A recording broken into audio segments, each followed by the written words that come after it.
Yo, what is going on, everybody? Executives here, coming at you with the Vanilla WoW Prot Warrior PvE guide. Now in this guide I'm going to cover everything from gear to consumables and how to tank AOE mobs. I'm going to hop right into this. First thing, I'm going to start off with gear. Now a lot of this gear is all interchangeable, and there's a lot of stuff you can get. So if you can't get, let's say you can't get this helm, there's a different helm you can get, maybe from a quest or from a different dungeon. So if you're having problems finding a lot of this gear, I'm going to leave a link in the description to a gear guide, and it shows multiple items for each gear slot, what's best in slot pre-raid. So yeah, first off we've got the Golem Skull Helm. Now this drops from Magmus and Blackrock Depths. It's a very good helm. Next we've got Medallion of Grand Marshal Morris. I'm pretty sure this is a BOE drop. It drops from anywhere. You can generally get this for pretty cheap, especially at the start of a server.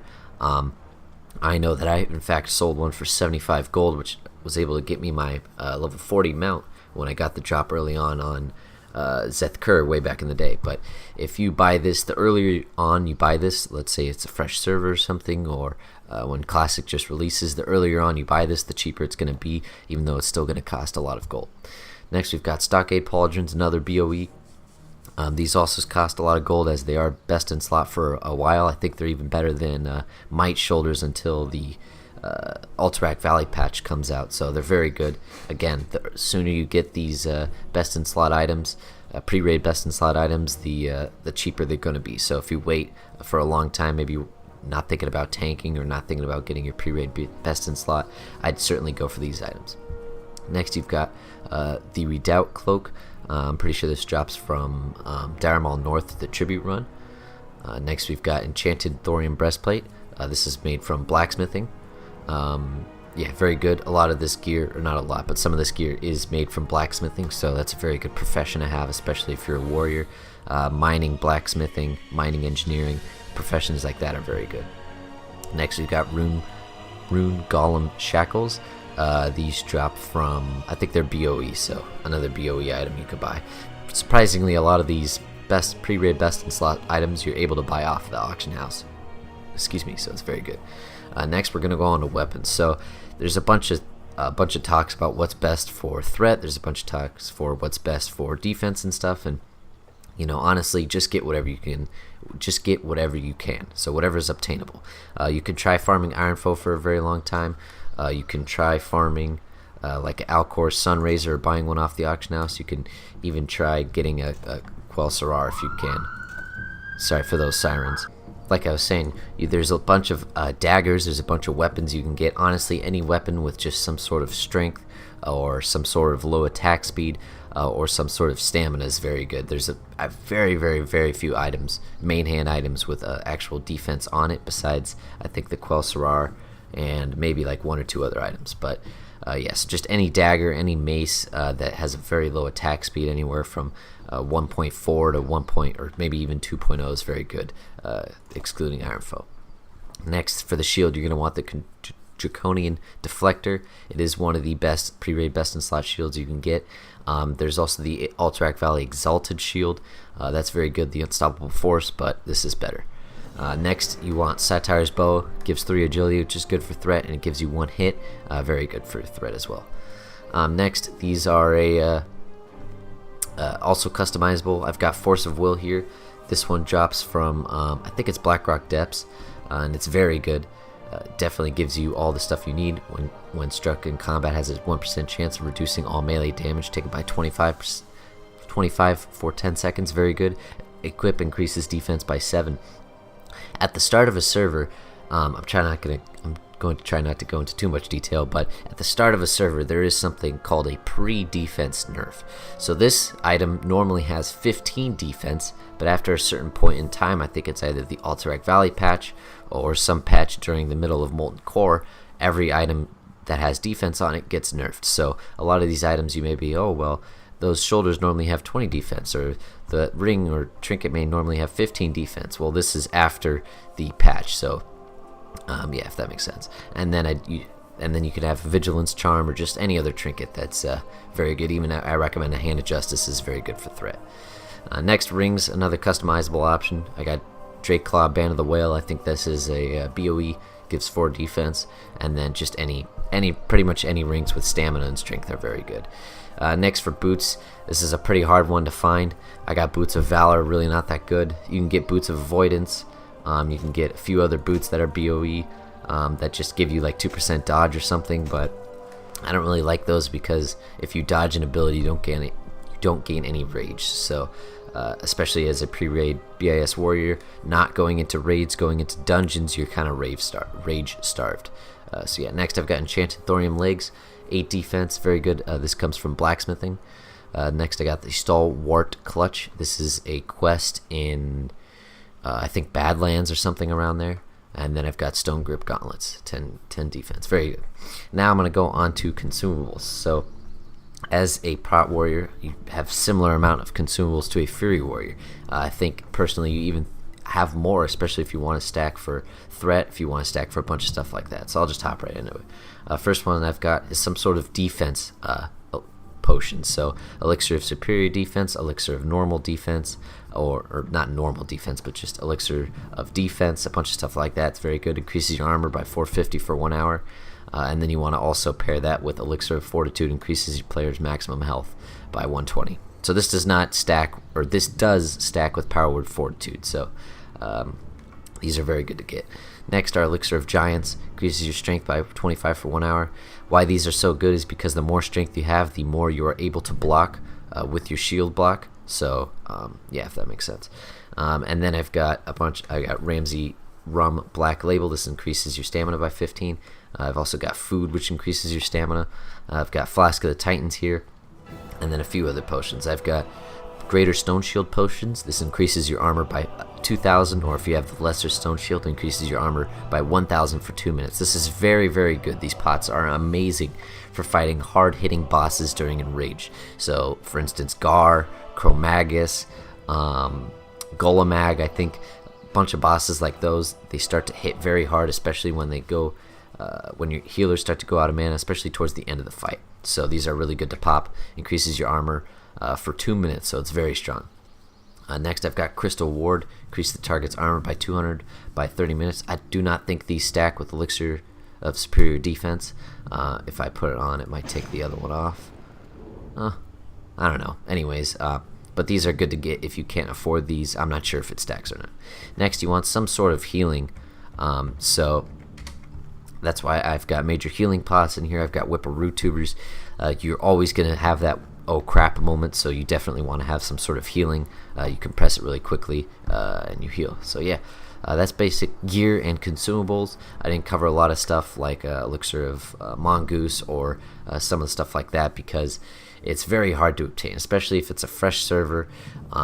Everything is just so much gold. It's very hard to make gold. It's very hard, or not very hard to make gold, but it's hard to make gold as a warrior, and all these consumables are super expensive. So I tried to keep the list down as best as I could.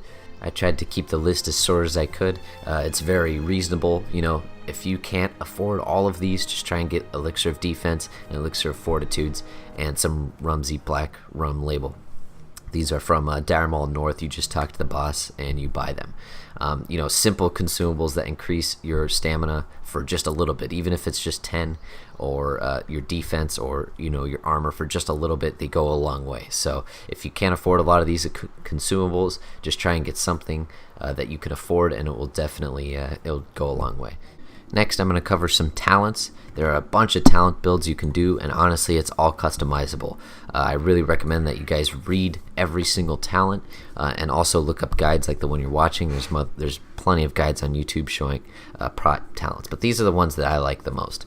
So I'm going to start off in the Protection tree. I've got 5 in a Shield Specialization, 5 in Anticipation, 2 in Improved Blood Rage, which gives me Last Stand. Then you've got 1 in Improved Shield Block. You really don't need to have more than 1 point in Improved Shield Block because you're never really waiting for a boss to attack you. All the mobs will already be attacking you, so it's pointless to put more than 1 point in here. I've got Defiance. I've got 3 out of 5 points in Toughness. Especially as pre-raid BIS, you do want 5 points in this. You can see a little bit later on, you could sacrifice some other points to put points into Toughness. So yeah. Next I've got Improved Taunt, very good for dungeons. Improved Sunder, Shield Wall, Concussion Blow, one-handed weapon specialization, and shield slam. Now the reason why I run a build like this and not like a revenge stun build is just because this fits everything. This fits from raiding to just dungeons to even PvP. So there's a ton of variety here with shield slam. You've got a 5-second stun, and then you've got a short taunt, so it's very good. Next, I put 5 points into cruelty for extra threat.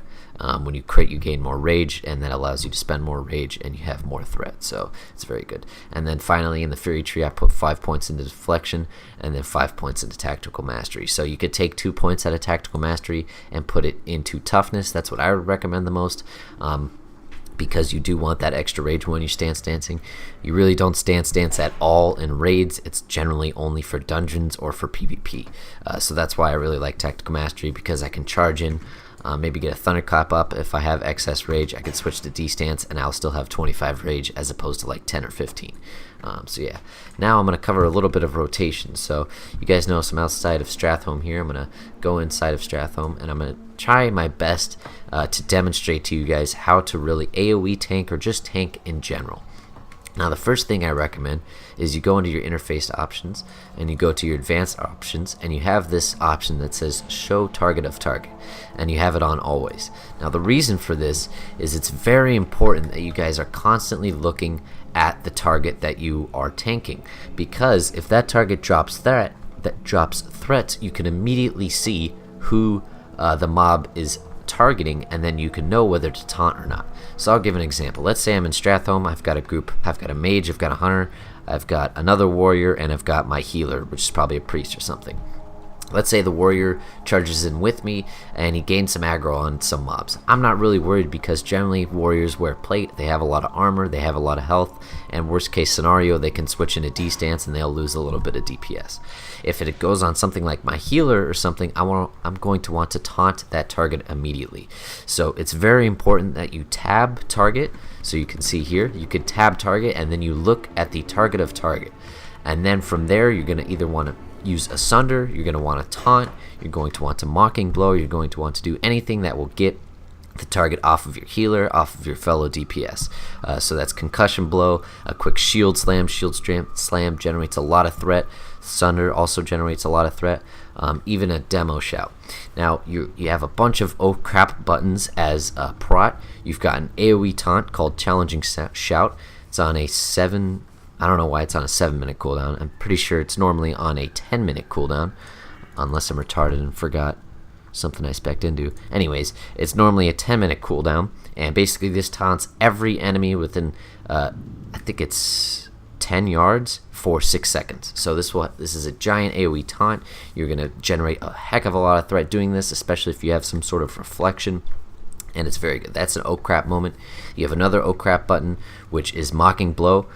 Basically what this does is it's the same exact thing as taunt, except you have to use it in battle stance. So let's say your taunt resists, you would switch to battle stance and you would Mocking Blow immediately. It's not on the global cooldown. Same thing with taunt. So if you charge in and they resist your taunt, you can immediately switch to battle stance and Mocking Blow with a Blood Rage. So it's very helpful. Your last two oh crap buttons, you have Last Stand. When activated, this ability temporarily grants you 30% of your maximum hit points for 20 seconds. After the effect expire, the hit points are lost. So now I have 6k health. Once this goes away, I'm gonna have 4 or 5k health. And then the last one you have is Shield Wall. Reduces all melee damage, reduces the damage taken from all melee attacks, range attacks, and spells by 75% for 15 seconds. So this is your biggest like oh crap button. Let's say Gar's at 5%, all your healers are dead, you're gonna want to pop Shield Wall. You can even preemptively Shield Wall if you know Chromagus is gonna get enraged or something. A bunch of stuff like that. Now the last thing I'm going to talk about is something called reflection. So I mentioned it earlier, and basically what reflection is when you get hit by an enemy, it deals damage back to them. So there's a few rings, there's a few items. One of them is called the Naggler. You have Force Reactive Disc, you have a Drill Bore Disc, you have a bunch of shields, rings, and items like Razor Gauntlets that reflect damage once they hit you. Now the reason why these are so good, it's not necessarily good for raids, but it's very, very, very good for dungeons. It's the same thing as Thorns. The reason is because the more targets you are hitting with damage, the more threat you're going to build. So even if this skeleton is on me right here and I'm attacking this skeleton over here, I'm going to be generating threat on this skeleton even though I'm not even hitting him, since I have reflection. So yeah, it's very, very, very good to have reflection. I even have a separate generally I have a separate set of gear for reflection or AOE tanking, with stuff like drops from molten core and BOE crafted items. So that now I'm going to cover two more things before I show some rotation. There's also a lot of fire resist gear that you need to get. As a Prot Warrior, especially going into molten core, you're going to need a fire resist set. This includes stuff from helm to weapons to shoulders to trinkets, whatever it is, you're going to need a fire resist set. I'm not going to cover too much about it because it just makes this guy a lot longer. But you're going to need a fire resist set. I recommend that you guys also have a threat set as opposed to a defense set. Now, I'm not even defense capped on this. The defense cap is 440. I have 404 defense right now. So you're going to want to be defense capped, a bunch of stuff like that. I'm trying to cover as much as I can in this guide, but there's also a lot of written stuff online. I'll leave a ton of links in the description to other guides like OrcBit, or written guides on like old Elysium forums and stuff like that. Alright, so I covered a decent amount. Now, I'm just going to go ahead and show some rotation. So, right now I'm going to pull this pack of skeletons right here. No elite skeletons in this pack, so it's a very easy pack, but generally threat is an issue. So, the first thing I'm going to do is I'm going to charge in, and I'm going to Blood Rage, and then I'm going to immediately Thunderclap. Now, everyone I've ever met says Thunderclap sucks, and I always disagree with them. It's very good for raids, especially for bosses. It's the exact same thing as Thunder Fury, and it's even better for dungeons because it generates that instant AoE threat, and it's more than Demo Shout.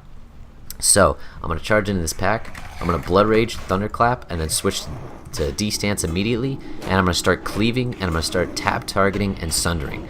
So the more targets that have my Sunder armor on, the better threat I'm going to have on all those targets. I'm also going to be shield bashing when I see these guys casting. I'm also going to be maybe concussion blow. Let's say this guy pulled threat, I'm going to concussion blow him, maybe switch back, and then I'm also going to be shield blocking too. When you shield block, you gain revenge procs, which allows you to generate more threat. Remember, you also have your Demo Shout, you have your AoE Taunt in case stuff goes bad, and then also, very importantly, you have Cleave. So I would cleave I would cleave, revenge, shield block, and Sunder armor while tab targeting. So all these are very good tools to make you keep the most threat. So always Sunder, always tab target, and always try and revenge or cleave. It's very, very, very good. Oh boy, I pulled a Eye of Naxxramas. So the last thing I'll cover, I'm gonna try and walk out of this instant. Here, I'll just turn GM mode on. The last thing I'm gonna cover is what to do if like you're running out of threat. So there's a bunch of ways you can generate threat.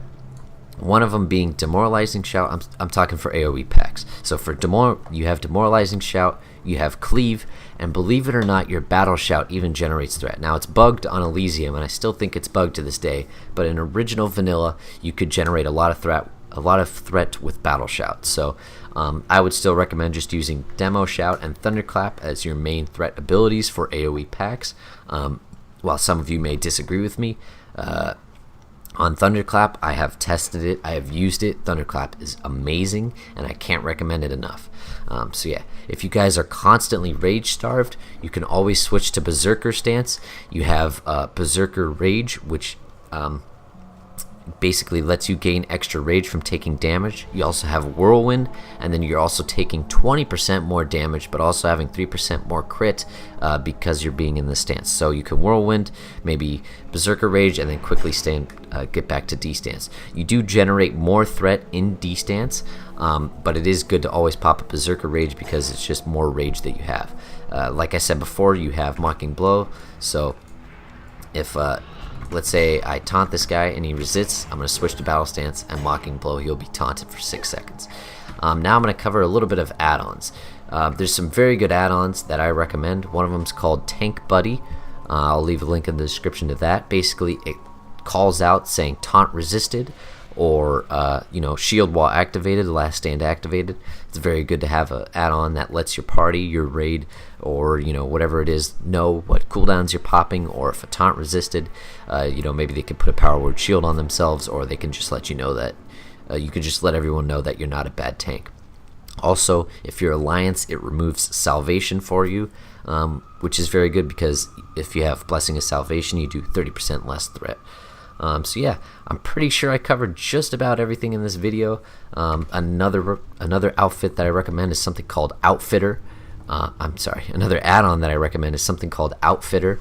This is very good for keeping track of all of your outfits. So I have AOE tanking, I have a fire resist set, I have a threat set, and I also have a defense set. So you're going to have a lot of gear, you're going to have a lot of sets, you're going to have a lot of consumables, and you're definitely not going to have a lot of money as a Prot Warrior. But trust me, the payoff is worth it, especially if you're known as a good tank.